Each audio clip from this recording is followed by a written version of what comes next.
ಸಾಂಸ್ಕೃತಿಕ ಮಠ ಹಾಗೂ ಮಹಿಳೆಯರ ಮೇಲೆ ದಿನೇ ದಿನೇ ಹೆಚ್ಚುತ್ತಿರುವ ಅಪರಾಧಗಳ ವಿರುದ್ಧ ಸಾಂಸ್ಕೃತಿಕ ಚಳುವಳಿಯನ್ನು ಹರಿಬಿಡಬೇಕಾಗಿದ್ದು, ಉತ್ತಮ ಸಮಾಜ ನಿರ್ಮಾಣಕ್ಕಾಗಿ ವಿದ್ಯಾರ್ಥಿಗಳ ಹೋರಾಟ ಇನ್ನಷ್ಟು ಬಲಿಷ್ಠವಾಗಿಗೊಳಿಸಲು AIDSO 10ನೇ ಅಖಿಲ ಭಾರತ ಸಮ್ಮೇಳನ ದೇಶದ ರಾಜಧಾನಿ ದೆಹಲಿಯಲ್ಲಿ ಜರುಗಲಿದೆ ಅಂತ AIDSOದ ಮುಖಂಡರಾದ ಹನುಮಂತ್ ಅವರು ತಿಳಿಸಿದ್ದಾರೆ.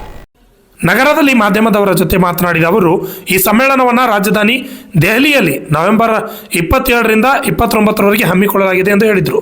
ಈ ಸಮ್ಮೇಳನದಲ್ಲಿ ಶಾಲಾ ಕಾಲೇಜು ಶುಲ್ಕ ಏರಿಕೆ, ಖಾಲಿ ಇರುವ ಬೋಧಕೇತರ ಹುದ್ದೆಗಳು ಭರ್ತಿ ಸೇರಿದಂತೆ ಅನೇಕ ವಿಷಯಗಳ ಬಗ್ಗೆ ಸರ್ಕಾರಕ್ಕೆ ಮನವಿ ಮಾಡಲಾಗುವುದು ಎಂದರು. ಸ್ನೇಹಿತರೆ, all India democratic students organisation ವತಿಯಿಂದ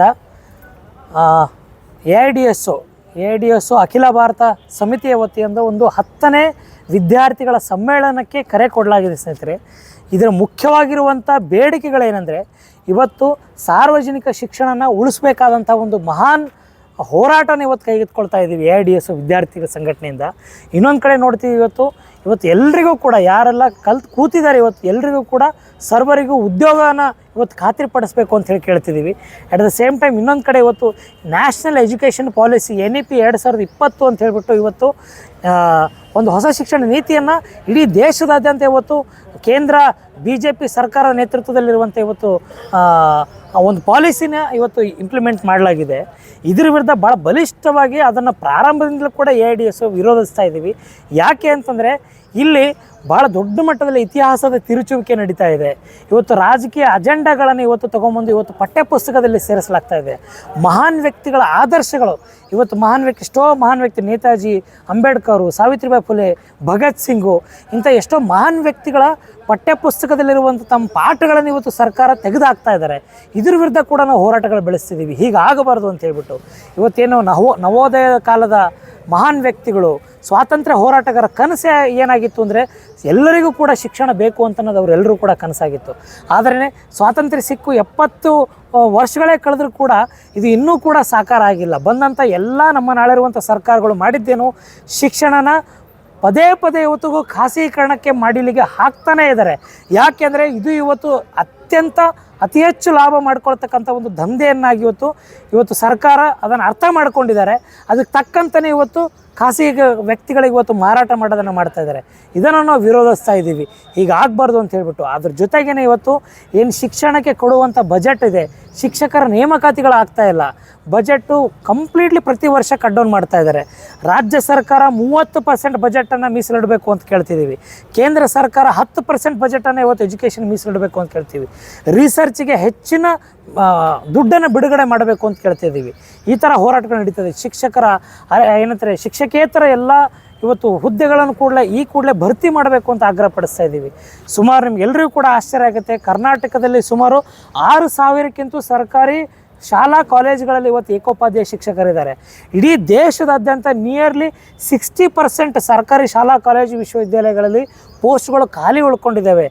ಹಾಗಾದರೆ ಇವತ್ತು ಗುಣಮಟ್ಟದ ಶಿಕ್ಷಣ ಎಲ್ಲಿ ಹೋಗಿದೆ ಅಂತ ಅನ್ನೋದನ್ನು ನೀವು ಅರ್ಥ ಮಾಡ್ಕೋಬೋದು ಸ್ನೇಹಿತರೆ.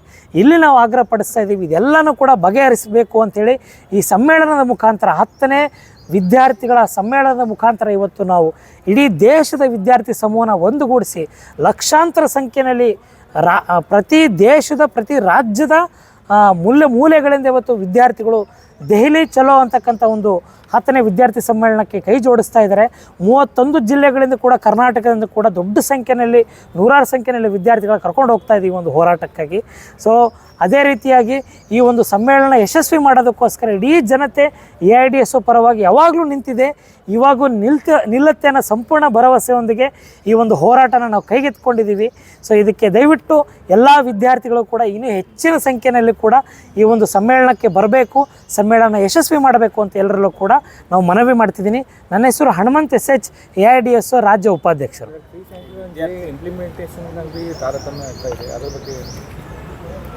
ಹೌದು, ಇತ್ತೀಚೆಗೆ ನೀವು ಅಬ್ಸರ್ವ್ ಮಾಡಿರ್ಬೋದು, ಇವತ್ತು ಇಂಜಿನಿಯರಿಂಗು, ಮೆಡಿಕಲ್, ಇನ್ನಿತರ ಉನ್ನತ ಶಿಕ್ಷಣ ಸಂಸ್ಥೆಗಳಲ್ಲೂ ಕೂಡ 10% ಫೀಸನ್ನು ಇನ್ಕ್ರೀಸ್ ಮಾಡ್ತಿದ್ದಾರೆ. ಇವತ್ತೇ ಪತ್ರಿಕೆಗಳಲ್ಲಿ ನಾವು ಓದಿದ್ವಿ, 10% ಸರ್ಕಾರಿ ಮತ್ತು ಪ್ರೈವೇಟ್ ಕಾಲೇಜಸ್, ಮೆಡಿಕಲ್ ಕಾಲೇಜಸ್ಗಳಲ್ಲಿ, ಪ್ಯಾರಾಮೆಡಿಕಲ್ ಕಾಲೇಜಸ್ಗಳಲ್ಲಿ ಫೀಸ್ ಹೆಚ್ಚಳನ ಮಾಡ್ತಾ ಇದ್ದಾರೆ. ನಮ್ಮ ಬೇಡಿಕೆನೇ ಇರೋದು ಎಲ್ಲ ಸ್ತರದ, ಎಲ್ಲ ಹಂತದ ಇವತ್ತು ಫೀಸ್ ಹೆಚ್ಚಳನ ನಾವು ವಿರೋಧಿಸ್ತಾ ಇದ್ದೀವಿ.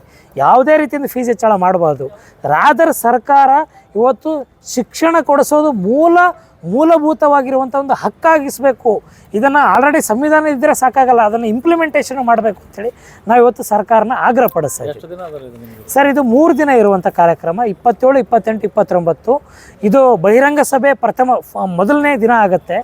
ಅದು ಆಮೇಲೆ ಎರಡು ದಿನಗಳು 28, 29 ಇದು ಪ್ರತಿನಿಧಿಗಳ ಅಧಿವೇಶನ ಆಗುತ್ತೆ ಸರ್. ಇದು ದೆಹಲಿನಲ್ಲಿ ತಲಕೋಟೋರ ಅಂಥೇಳಿ ಒಂದು ಇಂಡೋರ್ ಸ್ಟೇಡಿಯಂ ಇದೆ, ಅಲ್ಲಿ ಈ ಒಂದು ಸಮ್ಮೇಳನ ನಡೀತಾ ಇರೋದು ಸರ್. ಇಲ್ಲ ಸರ್, ಅಂದರೆ ಫ್ರೀ ಏನು ಮಿನಿಮಮ್ ಏನು ಡೆಲಿಗೇಟ್ ಫೀಸ್ ಇರುತ್ತೆ ಸರ್, ಅದು ಇರುತ್ತೆ ಸರ್.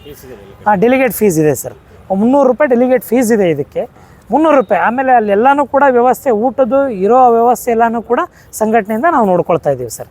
ಸೊ ಇದು ಬಿಟ್ಟರೆ ಮತ್ತೇನಿಲ್ಲ. At the same time sir, ಇನ್ನೊಂದು ಮುಖ್ಯವಾದಂಥ ನಾನು ಹೇಳೋದನ್ನು ಮರೆತುಬಿಟ್ಟೆ. ಅದೇನೆಂದರೆ ಈ ಒಂದು ಸಮ್ಮೇಳನಕ್ಕೆ ಭಾಳ ಪ್ರಖ್ಯಾತವಾಗಿರುವಂಥ ಒಬ್ಬ ಹಿಸ್ಟೋರಿಯನ್, ಇತಿಹಾಸ ತಜ್ಞರು ಪ್ರೊಫೆಸರ್ ಇರ್ಫಾನ್ ಹಬೀಬ್ ಅಂಥೇಳಿ ಅವರು ಉದ್ಘಾಟಕರಾಗಿ ಬರ್ತಾ ಇದ್ದಾರೆ.